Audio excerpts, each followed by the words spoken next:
周一中午起，高地大火在南加河滨县阿瓜加地区的山丘爆发，在圣安娜大风的吹袭下，火势迅速蔓延。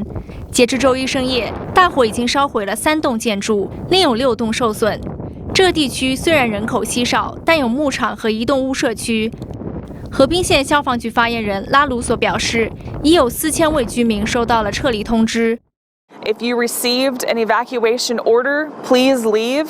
If you received an evacuation warning, please continue to pay close attention to those. If something were to change, you would receive another notification. If you do not receive notifications, please go to rivcoready.org/alertrivco and sign up so that you can be prepared. 野火造成的烟雾也促使国家气象局在当地发布空气质量预警。目前，警消单位派遣了约300多名消防员与5架直升机扑灭火势。至周二下午截稿前，野火的燃烧面积已达2200英亩，火势控制率为0%，所幸还没有传出人员伤亡。